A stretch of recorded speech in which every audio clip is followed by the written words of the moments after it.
Welcome to Bangkok, I'm Cal, and if you're arriving in Thailand in the coming days, you may notice increased public health screenings, as authorities have reintroduced pandemic-era measures in response to an emerging Nipah virus outbreak in India. Nipah is a rare zoonotic virus transmitted from bats that can cause severe illness in humans, and it carries a significantly higher fatality rate than COVID. But there's no reason to panic, as it spreads far less efficiently, typically requiring very close contact or direct exposure to bodily fluid. And despite the increased public health screenings, there are currently no confirmed outbreaks inside Thailand. For travelers, there are no new entry rules, quarantine requirements, or restrictions in place inside the country. But expect additional health screening or questions on arrival, particularly if you're traveling from an affected region.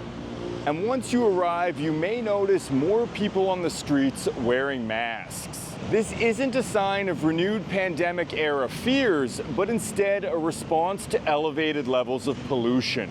Bangkok and several other regions are currently facing elevated levels of PM 2.5 pollution. And this is expected to deteriorate in the coming week as Thailand moves further into the dry season. This follows a well-established seasonal pattern as PM 2.5 levels typically begin rising in mid-January when Thailand, along with much of Southeast Asia, enters the agricultural burning season. During this period, farmers burn leftover crops and stubble to clear and fertilize land, adding to existing pollution from vehicle emissions and construction activity, which then accumulates under stagnant seasonal air conditions. Short-term exposure may cause irritation or respiratory discomfort, while prolonged exposure over weeks or months is associated with elevated cardiovascular and respiratory risk, particularly for children, the elderly, and those with pre-existing conditions. If you're currently in Thailand, you can monitor PM 2.5 levels using an air quality app, and during periods of elevated pollution, it's best to avoid strenuous outdoor activity or exercise, while a properly fitted N95 mask can offer protection. For longer stays, an indoor air purifier is recommended. Just make sure it uses a proper HEPA filter and that windows and doors remain closed.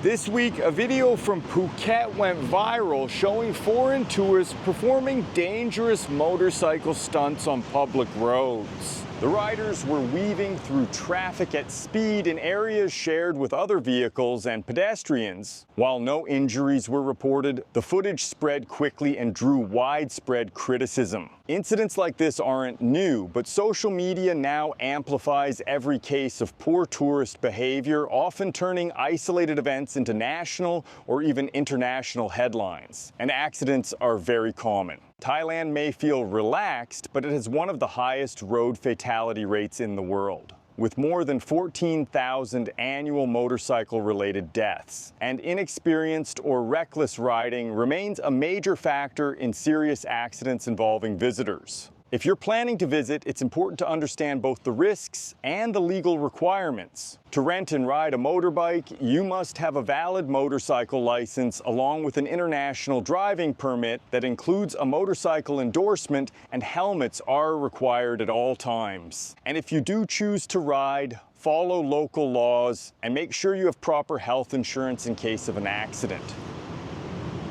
In recent days, we've also seen renewed attention on Thailand's expanding financial scam problem, which continues to grow in both scale and sophistication. Police this week arrested a British man and 5 Thai women in connection with a large-scale investment scam that investigators say targeted more than 400 victims, many of them foreign retirees living in Pattaya. According to authorities, the group operated a fraudulent investment scheme under the name King Power Gold, deliberately borrowing the branding of Thailand's well-known duty-free giant to create an appearance of legitimacy. The suspects claimed to be professional, world-class stock traders, offering guaranteed annual returns ranging from 180% to more than 3,000%. In practice, no real trading ever took place. Investigators say the operation was led by a Thai woman who ran a restaurant and bar in South Pattaya, a setting that allowed the group to casually approach potential victims. Once trust was established, victims were invited to polished investment presentations held at five-star hotels and upscale restaurants around Pattaya, reinforcing the illusion that this was a legitimate high-end financial opportunity. Participants were then added to private line and WhatsApp groups where they received fabricated dividend schedules, falsified financial statements, and contracts described as investment insurance.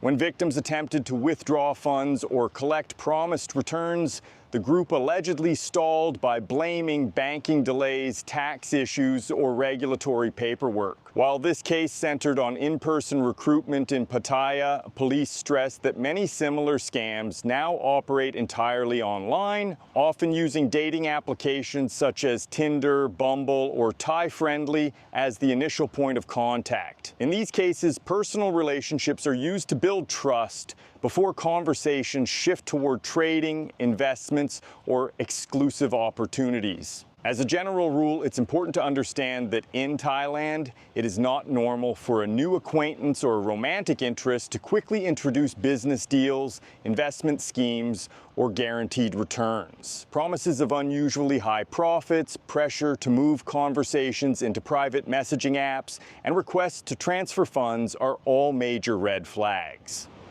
Authorities also continue to warn about the proliferation of so-called Mule bank accounts. These are accounts that are opened by residents in Thailand and then used by criminal groups to move funds.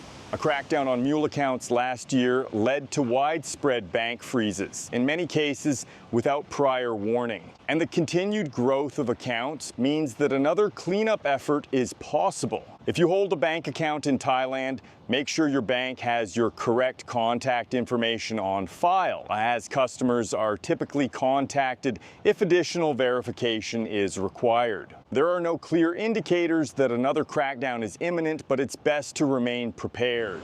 Thailand has an upcoming election scheduled for February 8th.